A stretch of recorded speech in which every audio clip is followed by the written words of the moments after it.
사무엘하 6장 지난주 이어서 살펴보고 있는데 사무엘하 6장의 주제는 이겁니다. 블레셋에게 빼앗겼던 언약궤를 다시 예루살렘 성으로 모셔오는 이 장면을 다루고 있는 본문인데 오늘이 지난 시간에 이어서 두 번째 시간입니다.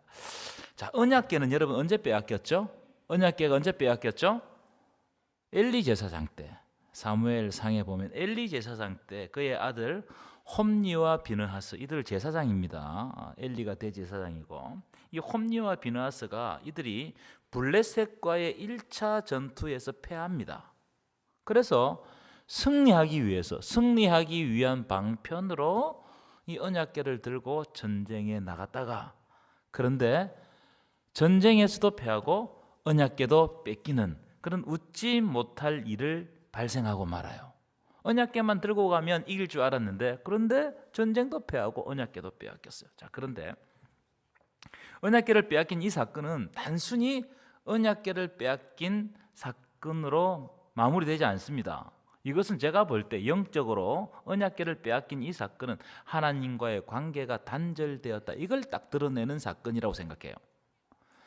언약궤를 빼앗겼을 때 그 당시 대제사장은 엘리라고 그랬죠, 그렇죠? 그런데 사무엘상을 쭉 면면히 살펴보면 대제사장 엘리가 하나님의 말씀을 전혀 듣지 못하는 상태였다, 이렇게 우리들에게 보도하고 있어요. 자, 그 장면을 한번 읽어봤으면 좋겠는데, 왜냐하면 이 장면을 보면 영적 암흑기가 뭔지를 알 수 있습니다. 자, 사무엘상 3장 1절 1절입니다. 시작.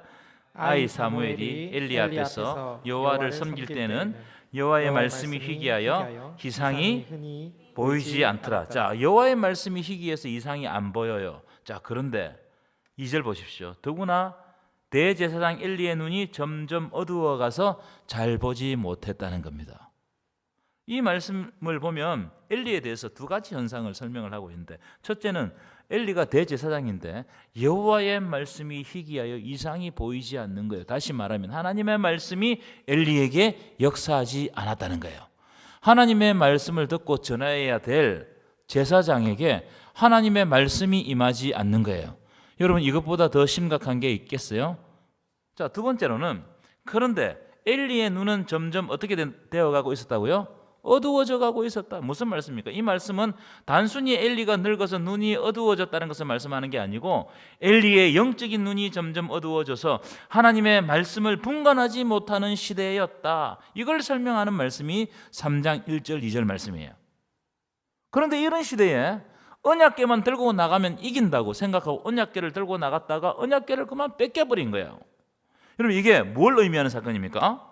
이 사건은 단순히 전쟁에서 패하고 언약궤를 뺏긴 사건이 아니고 하나님과 하나님 백성들과의 관계가 완전히 파탄 나버렸다, 깨졌다, 하나님과 하나님의 백성들의 관계가 분리되었다, 이걸 단적으로 보여주는 장면이다, 이 말이에요. 그래서 여러분, 말씀이 중요합니다. 따라합시다. 말씀이 중요합니다. 여러분, 선포된 말씀, 지금 선포되고 있는 이 말씀이 내 귀에 들리지 않거나, 혹은 내가 하나님의 말씀을 마음에 사모하지 않거나, 사모함이 없거나, 또는 말씀의 사역자들이 하나님의 말씀을 중요하게 여기지 않게 되면 그 시대는 곧 무슨 시기라고요? 영적 암흑기라는 거예요. 혹시 우리 교회에, 여러분의 삶에, 저의 삶에 이런 현상이 있지 않습니까?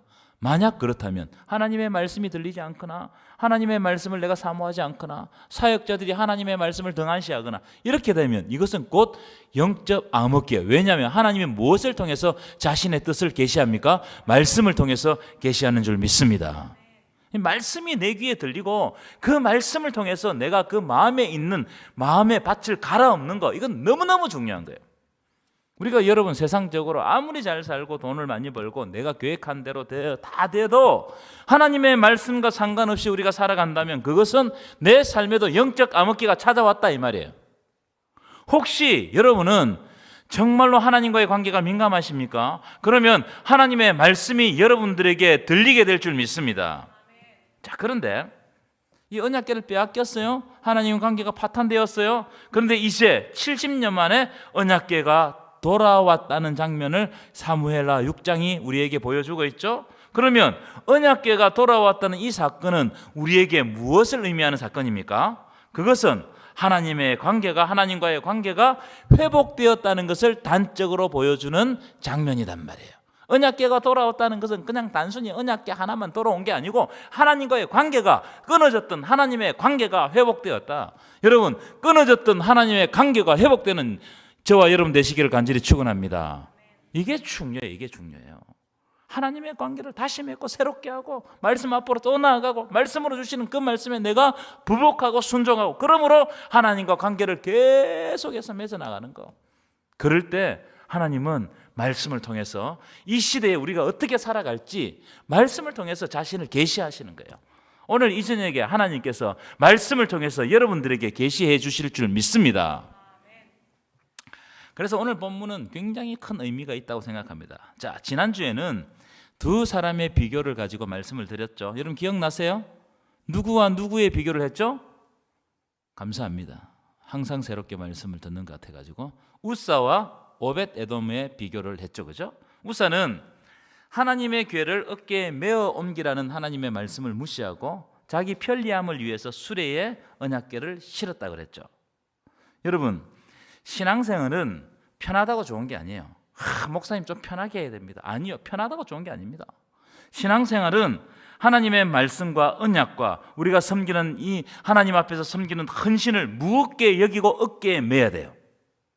요즘은 어깨에 메려고 하지 않아요. 자기가 내키면 어깨에 메고 자기가 안 내키면 어깨에 메지 않습니다.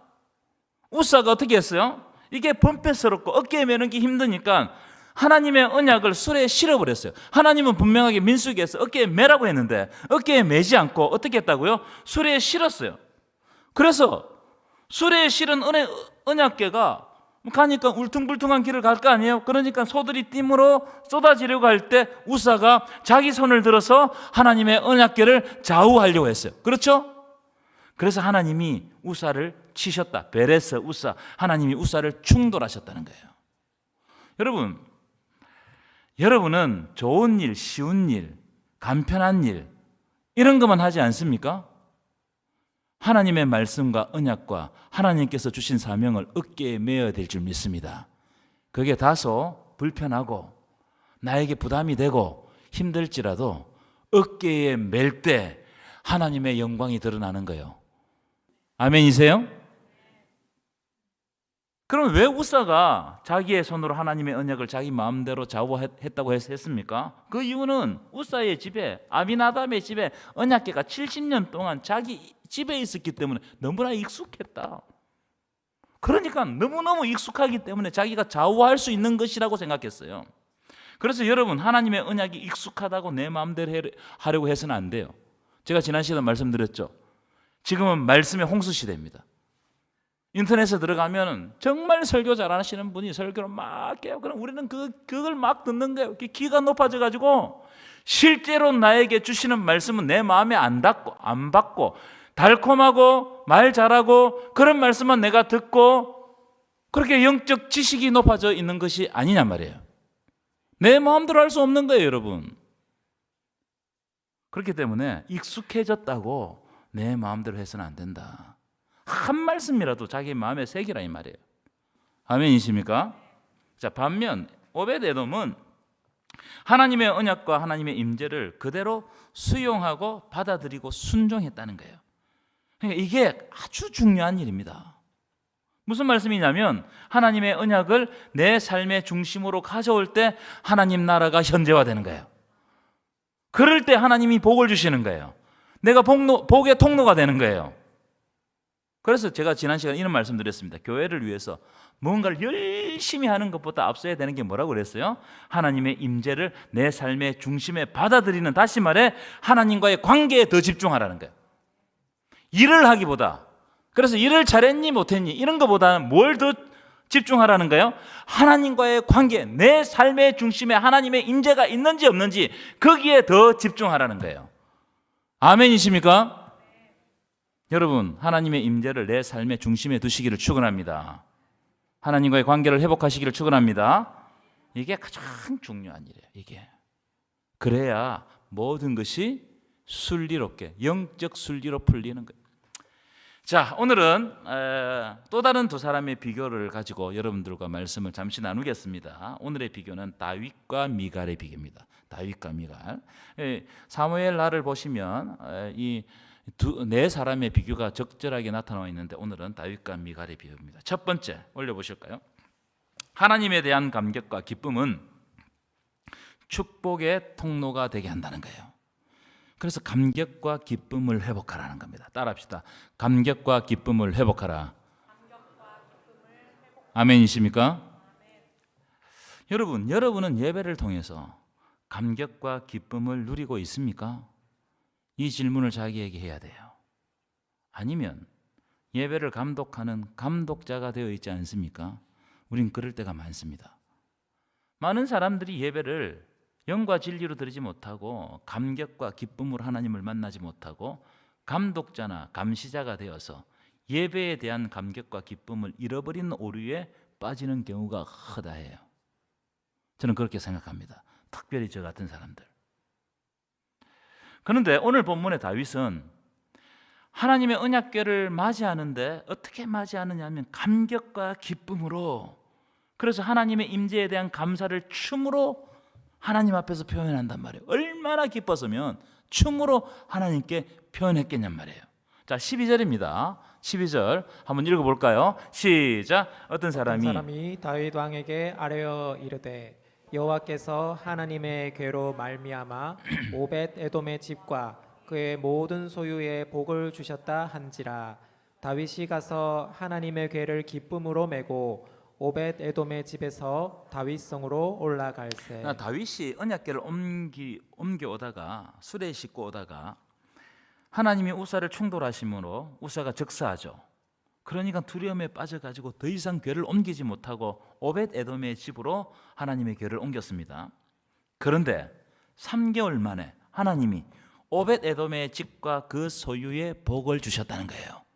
하나님의 임재를 받아들인 오벳 에돔의 집에 복을 주셨다. 그러니까 다윗이 이 장면을 보고 뭘 느꼈을까요? 저는 이걸 느꼈다고 생각합니다. 하나님이 벌 주시기 위해서 우리를 괴롭히는 하나님이 아니고 오히려 하나님은 우리에게 복 주시기를 좋아하는 좋으신 하나님이라는 거예요. 여러분 믿으십니까? 하나님은 복 주시기를 좋아하세요. 베레스 우사 사건은 이스라엘 공동체가 실수함으로 하나님이 징계를 하신 것이지 원래 하나님은 우리에게 복 주시기를 원하신다는 거예요. 그래서 다윗이, 자 12절 다시 보여주시면 하나님의 궤를 어떻게 메고 왔다고요? 기쁨으로 메고 오는 거예요. 감격 가운데 메고 오는 거예요. 기쁨을 회복하는 것이 너무너무 중요한 겁니다. 그래서 그 기쁨이 얼마나 컸던지 다윗이 하나님 앞에서 춤을 추는데 왕의 체면을 완전히 내려놓고 전력을 다해, 전심을 다해, 전 존재를 다해 하나님 앞에서 춤을 추는 거예요. 그 장면이 14절에 기록돼요. 14절 보실까요? 14절. 다윗이 여호와 앞에서 어떻게 춤을 추었다고요? 힘을 다하여 춤을 추었다는 겁니다. 여기서 말하는 힘을 다하여라는 말은 온 능력을 다하여, 전심을 다하여. 다윗이 그냥 단순하게 기쁨으로 이렇게 춤추는 흉내를 낸 게 아니고 자기에게 있는 모든 힘을 다해서 춤을 추었다. 다윗이 얼마나 열정적으로 하나님 앞에서 기쁨으로 춤을 추었던지 다윗의 하체가 다 드러나도록 춤을 추었다는 거예요. 오늘 본문 가운데 그런 정황이 있어요. 제가 이 장면에서 발견한 게 뭐냐면 우리가 신앙생활할 때 특별히 하나님께 예배로 나아갈 때 기쁨을 회복하는 거, 감격을 회복하는 거, 이게 너무너무 중요하다는 거예요. 왜냐하면 우리는 기쁨과 감격을 잃어버리고 살아갈 때가 너무나 많아요. 그냥 의뢰의 예배를 드리고 왔다 가는 거예요. 그런데 기쁨과 감격을 회복하라는 거예요. 여러분 연애해 보셨어요? 아무도 연애 안 하고요 중매로 다 결혼하셨습니까? 연애할 때 참 처음에 만나가지고 사랑이 싹 틀 때 말이에요. 이 사랑하는 사람을 만나는 기쁨이 있어요 없어요? 굉장히 기쁩니다. 그래서 그 시간이 나에게 기대가 되고 행복한 시간이 되고 아무것도 안 하고 있어도 기쁘고, 그 시간에 혹 사랑하는 사람을 만나지 못하게 만드는 여러 가지 상황과 어떤 방해가 있더라도 그 사랑하는 사람을 만나기 위해서 내가 모든 것을 다 집으로하고도 만나려고 합니까? 어떻게 합니까? 그렇죠, 그죠? 만나려고 하는 거예요. 그런 경험을 해보신 분들은 샥 웃고 있어요. 왜냐하면 옛날 그때가 생각이 나거든. 그렇죠? 마찬가지입니다, 여러분. 마찬가지로 하나님에 대한 감격과 기쁨이 있으면 어떤 섬김이나 봉사가 짜증나지 않고 기쁨으로 감당하게 되는 거예요. 그래서 여러분, 나에게 기쁨이 있는가? 하나님을 통하여서 오는 기쁨이 있는가? 그 제가 아까 말씀드렸잖아요. 일에 집중하지 마시고 하나님과의 관계에 더 집중하라. 회복하라. 하나님과 관계를 회복하고 그로 말미암아 기쁨과 감격이 있으면 우리는 그 모든 어떤 일이든지 감사로 감당할 수 있다는 거예요. 믿으십니까? 여러분, 하나님과의 관계에서 기쁨이 있고 감격이 있으면 예배에 빠지겠어요? 예배에 늦겠습니까? 또는 나에게 맡겨준 그런 여러 가지 사명들이 어렵다고 그걸 가지고 짜증내고 불평하고 하겠어요? 그럼 뭐가 우선이냐? 하나님을 제대로 만나라는 거예요. 하나님에 대한 기쁨과 감격이 있으면 자기 삶에 하나님을 중심에 두고 예배를 우리의 삶의 중심에 두는 거예요. 그러면 모든 삶이 거기를 중심으로 재편되는 겁니다. 제가 언젠가 이런 말씀을 드린 적이 있습니다. 어떤 대상을 사랑하게 되면 그 대상을 나의 삶의 중심에 놓고 모든 여건과 환경과 시간을 재배치한다. 그렇죠? 내가 사랑하는 대상을 가장 내 삶의 중심에 놓는 거예요. 그래서 어떤 사람은 국수 한 그릇을 먹기 위해 가지고 맛있는 국수 한 그릇을 그 집을 찾아가 가지고 2시간 이상 차를 타고 국수 먹고 오는 사람이 실제로 있어요. 제가 얼마 전에 어떤 목사님하고 수능에 간 적이 있어요. 수능에. 여러분, 수능에 뭐가 유명한 줄 아세요? 예? 기지떡 말고 묵밥이 유명해요. 묵밥. 가보신 분, 묵밥이 굉장히 유명한데, 그래서 저는 뭐 묵밥이 유명해서 수능에 간 게 아니고 가다 보니까 수능에서 묵밥을 먹게 되었어요. 근데 식당에서 손님들 가운데 대구에서 온 손님들이 있어요. 그래서 대구에서 여기까지 왜 왔냐 물었더니 이걸 먹으러 왔대. 이걸 먹으러. 저는 그렇게 맛이 없던데. 그러니까 그 손님에게는 그게 사모하는 마음이 되니까 2시간 이상 차를 타고 와서 그거 먹고 가는 거예요. 그래서 그걸 기쁨으로 여기는 거예요. 어디에 초점을 맞췄느냐? 일에 초점을 맞추면 짜증나요. 그런데 하나님과의 관계에 초점을 맞추면 너무너무 그 일이 행복합니다. 너무너무 행복해요. 여러분에게는 하나님에 대한 기쁨이 있습니까? 여러분에게는 예배에 대한 감격이 있습니까? 대답 안 하실 거예요? 있어요, 없어요? 있어야 돼요. 그래서 자기 자신을 돌아볼 필요가 있다 이 말이에요. 느헤미야 8장 9절 10절. 저는 이 말씀 너무너무 좋아하는데요. 자, 9절부터 읽겠습니다. 시작. 백성이 율법의 말씀을 듣고 다 우는지라.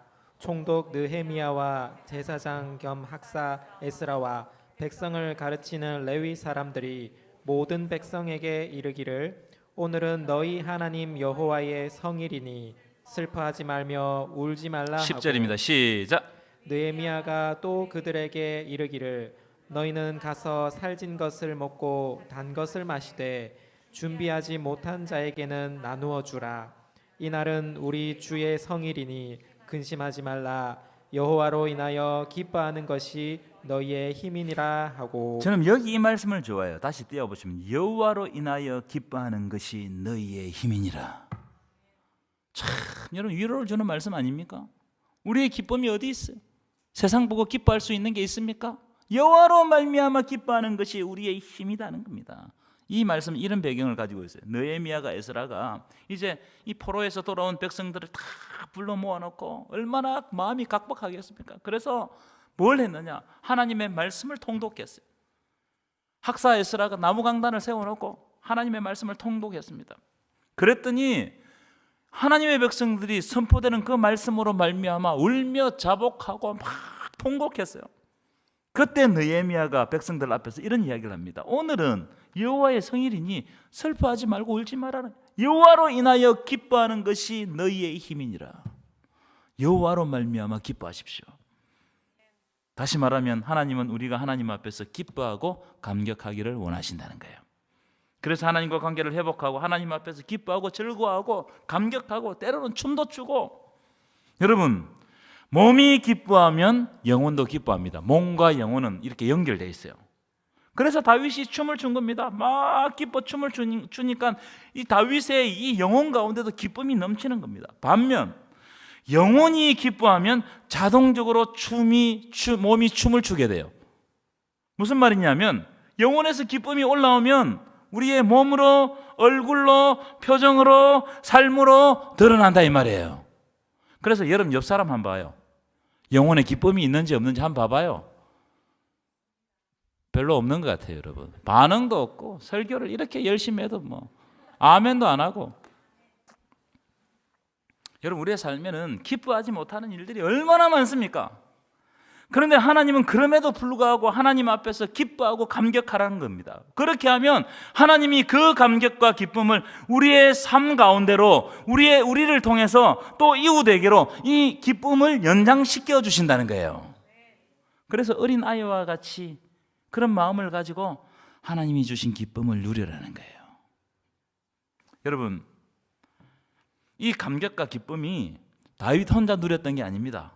백성들에게 전이 된다는 것을 오늘 말씀을 우리들에게 보여주고 있어요. 백성들에게 전이 되는 거죠. 18절 19절입니다. 함께 읽겠습니다. 시작. 다윗이 번제와 화목제 드리기를 마치고 만군의 여호와의 이름으로 백성에게 축복하고 모든 백성 곧 온 이스라엘 무리에게 남녀를 막론하고 떡 한 개와 고기 한 조각과 건포도 떡 한 덩이씩 나누어 주매 모든 백성이 각기 집으로 돌아가니라. 자, 이 내용이 무슨 내용이냐면 다윗의 기쁨이 백성에게도 이어져서 다윗이 백성을 축복하고 그래서 백성들도 기쁨을 누리고 감격을 누리고 이렇게 되었다는 겁니다.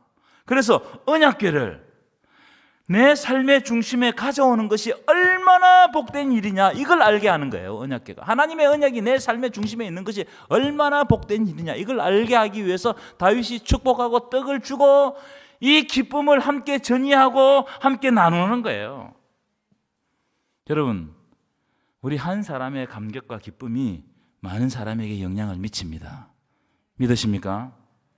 여러분 하나님 앞에서 기뻐하고 감격하는 것은 나에게만 임하고 그치는 게 아니란 말이에요. 내가 하나님 앞에서 기뻐하고 감격하면 하나님은 그 감격과 기쁨을 나의 가족들과 나누게 하시고 나의 동력자들과 나누게 하시고 나와 관계된 사람들과 함께 누리게 하시는 거예요. 이게 영적 원리입니다. 여러분 저를 보십시오. 사람을 몇 마디 말로 내가 몇 마디 말로 잔소리를 통해서 바꾸려고 하지 마세요. 여러분 내가 몇 마디 말하고 잔소리 한다고 사람이 바뀌겠어요? 안 바뀌겠어요? 절대로 안 바뀝니다. 한번 해보세요. 오늘 가서 계속 잔소리하고 말을 해가지고 사람을 고치려고 해보세요. 사람은 안 고쳐져요. 그럼 어떻게 해야 되느냐? 우리는 하나님이 주신 감격과 기쁨을 누리고 그 감격과 기쁨을 우리의 삶으로 모습으로 내 삶 가운데 내 중심에 가져와야 돼요. 그러면 상대가 나의 삶을 보고 그 장면을 보고 하나님 앞에서 사는 것이 어떤 것인지를 알게 되는 거예요. 이게 힘이 더 셉니다. 그래서 여러분 잔소리 하려고 하지 마세요. 저도 집에 가면 잔소리를 많이 하는 편인데 오늘 많이 깨달았어요. 잔소리 한다고 안 바뀌어요. 안 바뀌어요. 저도 어릴 때 잔소리 맨날 들었습니다. 안 바뀌니까 잔소리를 더 세게 하는 거예요. 더 크게 욕하는 거예요. 그래도 바뀝니까? 안 바뀌어요. 그런데 내 속에 하나님의 은혜가 임하면 그게 내 속에서 작동해서 나를 깨닫게 하고 하나님의 길을 찾아가게 한다 이 말이에요. 자, 두 번째 주제입니다. 좀 짧게 하겠습니다. 임재에 대한 비웃음은 저주의 통로가 된다는 거. 이거 잘 아셔야 됩니다. 이 미갈은 다윗이 백성들 앞에서 다윗이 하체를 드러내고 춤을 추는 것이 못마땅해 한심스럽는 거예요. 왕이 말이야 채통 없이 백성들 앞에서 하체를 드러내고 저렇게 춤추는 것이 정상이냐 아마 이렇게 마음으로 비웃었던 것 같아요. 여러분 하나님은 저렇게 미갈과 같은 마음의 태도를 가진 자에게 좋은 열매를 맺게 하지 않으셔요. 복을 주지 않는다 이 말이에요. 그래서 미갈이 그때부터 자식이 없으니라. 여러분 고대 이스라엘 여인이 자식이 없었다는 것은 저주받은 여인이다. 이걸 드러내는 겁니다. 미갈에게 자식이 없었다는 것은 다윗이 그로부터 미갈을 사랑하지 않았다는 말이고 미갈을 찾지 않았다는 말이에요. 무슨 말입니까? 미갈은 업신여김을 통해서 하나님과의 관계도 깨지고 남편과의 관계도 깨지는 거예요. 이 장면을 잘 보셔야 됩니다. 그래서 여러분 비웃지 마시고 업신여기지 마십시오. 수근수근 뒤에서 하지 마십시오. 남의 마음을 고통스럽게 하는 말을 하지 마십시오. 나를 업신여기면 그냥 두세요. 그 다음부터는 하나님이 하십니다. 그게 내 입에 독설처럼 맺히게 되면 그게 결국 나를 죽여요. 미갈. 그게 바른 거라고 이야기해요. 바른 거. 이게 바르다. 나는 옳은 이야기를 했어. 그런데 그건 어떻게 돌아온다고요? 자기에게 오히려 칼이 되어서 돌아온단 말이에요. 그래서 우리는 뭘 결단해야 되느냐? 나는 남을 업신여기는 말을 하지 않겠다고 결단해야 돼요. 남을 비웃지 않겠다고 결단해야 돼요. 여러분, 인생의 대부분의 열매는 말이 씨가 되고 결국 그 말이 열매가 돼요. 잘 보십시오. 여러분들이 어떤 말을 내뱉었죠? 그게 말이 씨가 돼가지고 그게 나중에 열매가 내게로 돌아와요. 그래서 비웃고 업신여겼던 이 말은 그게 씨가 되어가지고 결국 어떻게 된다고요? 미간에게 돌이킬 수 없는 웃음거리가 되고 저주가 되는 거예요. 그래서 우리는 어떻게 해야 되느냐? 되도록이면 좋은 말, 축복의 말, 격려의 말, 위로의 말을 심으시기를 축원합니다. 그게 열매 맺게 되면 내가 전혀 생각하지 않았던 놀라운 복이 나에게로 돌아오는 거예요. 하나님은 그렇게 역사하십니다. 그래서 여러분, 좋은 말 하는 게, 축복의 말 하는 게, 격려의 말 하는 게 이게 쉽지 않습니다. 성격이 올라오고 불처럼 마음에 안 들고 하면 그런 말이 나옵니까? 그때 기도하시라고요. 하나님, 내가 그럼에도 불구하고 주의 공동체에서 내 가족 안에서 나와 연관된 사람에게 내가 하나님의 말을 심습니다. 이 말이 지금은 다른 사람들이 느끼지 못하지만 이 말이 씨가 되어서 열매가 맺어서 나에게 돌아오게 하여 주옵소서. 이게 축복이지 뭐가 축복입니까, 여러분? 이게 축복이라고요. 그래서 절대로 남에게 칼이 있는 말을 하지 마십시오. 어떤 사람은 참 좋은데 그 말에 독이 있고 칼이 있는 사람이 있어요. 그게 남을 해치고 찌르고 결국 그게 나에게로 돌아와요. 그때는 감당이 안 된단 말이에요. 그럼 그게 뭡니까? 저주단 말이에요. 여러분, 저주의 통로가 되지 마시고 다윗처럼 축복의 통로가 되어서 기쁨과 감격을 회복하는 저와 여러분 되시기를 간절히 축원합니다.